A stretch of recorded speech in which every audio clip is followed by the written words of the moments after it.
Hi, Budgie here. In this video we're going to have a look at the ketogenic diet. 3 years ago I looked like this. I don't think it's stretching it too far to say perhaps we can agree that that's not the best look. Here's the before keto and several after keto with my daughter, the latter showing a very proud and somewhat thinner dad. Following the recommended dietary advice in the UK of what we should be eating made me fat and sick. Our guidelines are based on the American guidelines that were just a massive social experiment on an entire population based on no scientific evidence whatsoever.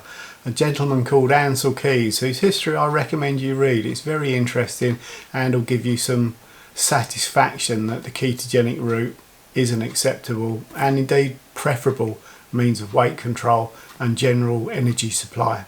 Ansel Keys selectively cherry-picked data to prove a point that he'd already decided in advance of any data collection. And that led to the demonisation of saturated fat in particular as a cause of heart disease. This has been completely revoked now. Saturated fat is a requirement and it's good for you.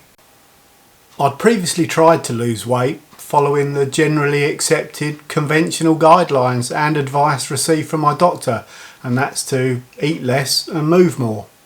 So effectively a calorie controlled semi-starvation diet. Now the problem with that approach, as anybody who's tried it, which I imagine is most people with a weight issue, is it doesn't actually work.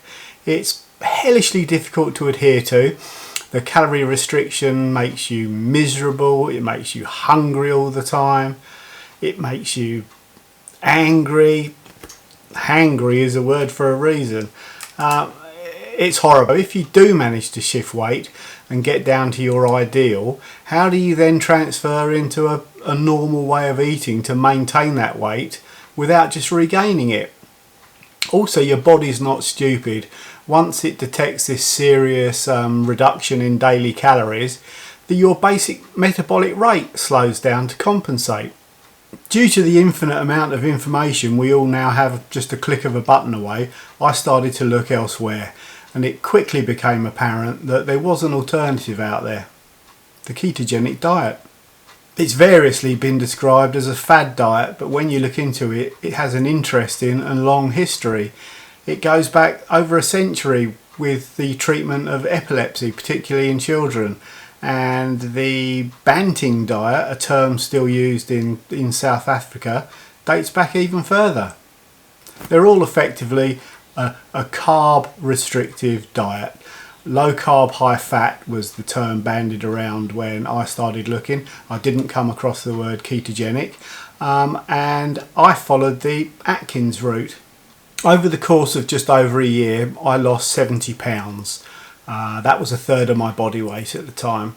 That was painless. It was without hunger, and it was just easy. Stepped on the scales once a week and the weight had reduced. The only difficulties I faced during the weight loss was the initial transfer from being a sugar burner to a fat burner had some side effects. It's commonly known as the keto flu, and I can give you some tips on how to minimize any symptoms you get there. And whereas you're not calorie counting, which is far harder, I was carb counting. Everybody's different, but a good rule of thumb is if you can keep your grams of carbohydrate to below 20 a day, most people will at that point enter ketosis. Allowances can be made for removing fibre, the carbohydrate content of fibre, because it's not digestible, so you end up with net carbs as opposed to gross carbs. I didn't take any notice of that. I just stuck with gross carbs and made sure they were below 20 a day. So what happens to the body when you restrict your carbohydrate intake to 20 grams a day or lower? It utilises the fact that the body can use two different forms of fuel. One is sugar, so from carbohydrates, and the other is fat. The carbohydrate, the sugar, is the most common and predominant supply of energy to populations worldwide. Sugar is available to us all day, every day, from the Western breakfast, toast with perhaps marmalade and jam on, a fruit juice and a bowl of cereal, all of which are just massive sources of sugar. Your bloodstream at any one time contains about 1 teaspoonful of sugar. It's ever so easy at a single sitting to add an additional 20 spoonfuls without even trying. High blood sugar is dangerous and the body regulates against it. As your blood sugar level rises, the beta cells in your pancreas secrete insulin. Insulin is the master hormone with regards to fat storage and the removal of excess sugar from your bloodstream by unlocking the cell, enabling it to take sugar in. Once the cells are full of sugar and yet the level in the bloodstream is still too high, the pancreas secretes more and more insulin to ram the sugar in the bloodstream into the cells for storage. Our bodies simply aren't adapted to having these high levels of insulin in our bloodstream. The pancreas isn't adapted to be producing this much insulin for these long periods of time. Our bodies simply haven't evolved to deal with the amount of sugar in the modern diet. Our ancestors simply weren't exposed to this level of sugar in the diet. Fruit would have been seasonal, and the fruit then bears no resemblance to it's been described as nature's candy that we're now exposed to. The fruit has been selectively bred to increase the sugar levels. So what sort of foods are high in sugar? Some of them don't taste sweet. So bread, potatoes, pasta, rice, and on a low carb diet, these are the types of food we need to be avoiding. So when we restrict our carbohydrate intake and eat a very low carbohydrate diet, our body switches over to using fat as a source of fuel. Your muscles can use fat directly, whereas your brain can't. So the liver converts fat into ketone bodies, and they're what are used to power your brain. If we keep our protein levels from before and after the transition constant, we need to replace the calories that we've lost by reducing carbohydrates with fat. So where do we get these sources of fat from? From meat, from oily fish, nuts are a great source, avocados, olive oil, butter.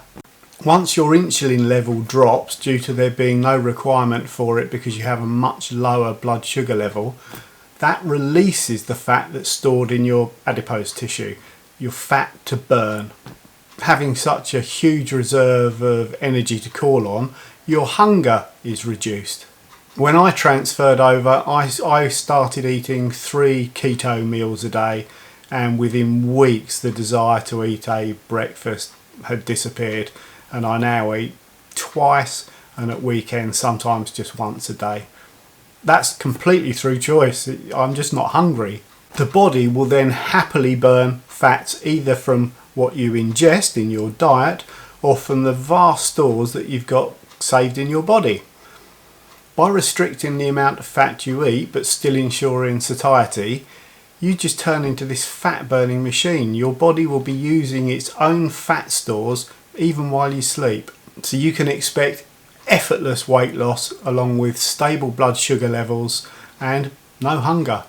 There's no doubt about it, the high carbohydrate foods taste great. Cookies, toast, but they're also highly addictive. Now this addictive nature is completely on purpose. The big food companies have got chemists trying to addict you. They want you to keep buying these foods. Nobody's got your interests at heart here. You need to take responsibility for your own health. There's no money for anybody in you being well and in eating less. After the dietary guidelines suggested that we all needed to reduce our fat content in general and our saturated fat intake in particular, the food companies jumped on board.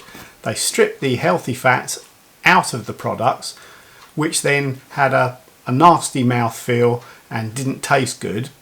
Fat's very important to the taste of food. They found that by adding sugar back in, they could restore the mouthfeel and make a great tasting, highly addictive food stuff. The food companies are now behaving in exactly the same way that the tobacco companies behaved when the kickback against smoking started, and that is to muddy the waters. The food companies have the finance to undertake most of the main studies, and surprise, surprise, the scientists that they've got on board tend to find in favour of the food companies. So for instance, Coca-Cola will argue that a calorie is a calorie and that their foully sweetened beverage can be part of a normal healthy diet if you just restrict calories elsewhere.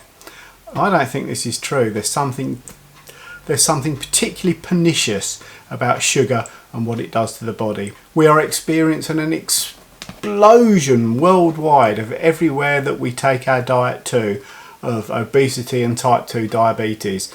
These are chronic illnesses that are going to break the back of health services across nations within the next decade or two. I'm unfortunate enough that on a daily basis I can witness the effects that diabetes wreaks on the body, and I assure you diabetes is something to be best avoided. So if the avoidance of disease, effortless weight loss sounds appealing, how do we go about it? So during the initial few days after restricting your carbohydrate intake to a maximum of 20 grams a day, you can expect some fundamental changes in the body as it switches over to burning fat as a fuel. The kidneys excrete more salt and water. The initial weight loss will just be water loss, and it's vitally important to avoid some of the worst side effects of the keto flu, that the sodium and the water is replaced. You need to keep yourself hydrated and you need to up your salt intake. If you're experiencing any of the symptoms of keto flu, tiredness, headaches, irritability, leg cramps, up your salt intake. So no calorie counting is required, and you'll lose weight whether you exercise or not. So if you're obese and exercise is an issue, forget it.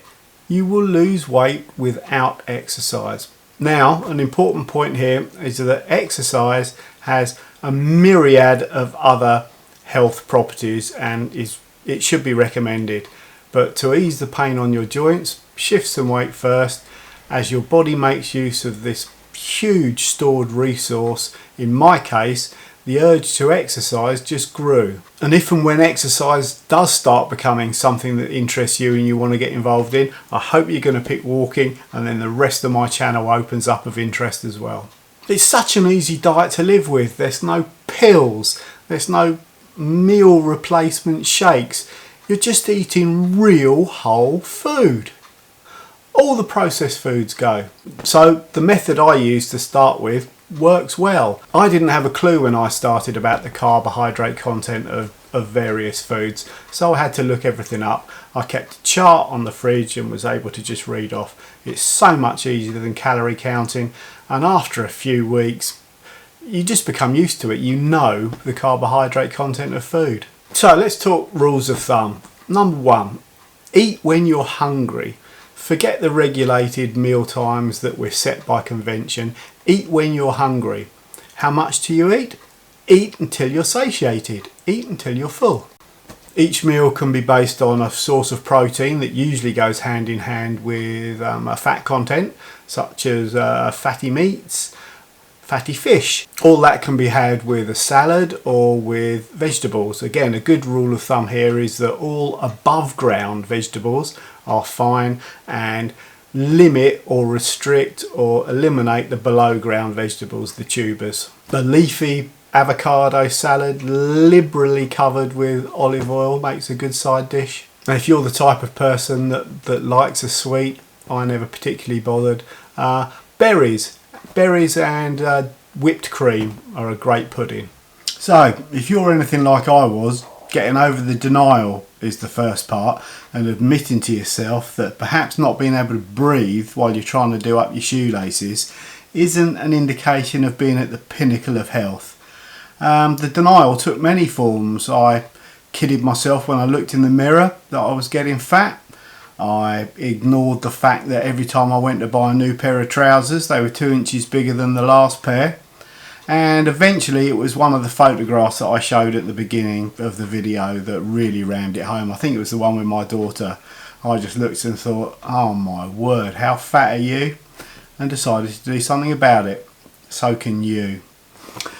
I'm also really the first generation that's lost the knowledge of what foods are healthy for us and what aren't, of what foods we need to cut out of our diet if we wish to lose weight. I can remember being a kid and my dad wanting to lose weight. The first things he cut out of his diet were potatoes and bread. People just knew. It was the introduction of the dietary guidelines that we lost all this following that. And today's youngsters haven't got a clue. Any insulin dependent diabetic should seek joining in a partnership with their GP before embarking on a low carbohydrate diet. The resultant pretty dramatic drop in blood sugar level, if that's combined with your existing dosage of injected insulin, that's just a pathway to hypoglycemia. If your doctor isn't sympathetic to you embarking on a low carbohydrate diet, then they're just not aware of the latest research. So find one who is. Change doctors. The management paradigm around the treatment of type 2 diabetes is insane. We are basically recommending a high carbohydrate diet for a problem that is essentially too much sugar in the blood caused by an underlying insulin resistance problem. We're then treating that high blood sugar surge with an injection of insulin. It's comparable to a person with a peanut allergy being encouraged to eat nuts at every meal, every day, and then dealing with the anaphylaxis with an EpiPen. Our bodies are truly incredible structures. They're able to maintain homeostasis through a wildly fluctuating external environment. My generation and our children are just about to find out that there are limits. Pain and dysfunction are our body's only way of letting you know that something isn't right. But what we're doing, often with the help of our GP, is masking those messages. We're treating the symptoms and ignoring the cause. Some of the damaging factors in our environment are harder to control than others, but the most important one, we have complete control to dictate it. You have 100% control over what you decide to put in your mouth. If you destroy your body by ingesting processed foods, where are you going to live? So come on, take control. Try going low carb for 90 days. Now, I know that seems like a long time to start with, but it gives the body enough time to adjust. It gives you time to see how you're feeling, how it suits you, because there isn't a one diet fits all. You know, this may not be for everybody, but I will offer you an absolute cast iron 100% guarantee. If you're not happy after 90 days, stop, go back to normal, and I'll give you all your fat back. As usual, thank you so much for watching. If you got any value out of this video, please smash that like button and also consider subscribing if you want to keep up to date with the latest content. And I'll see you on the next one.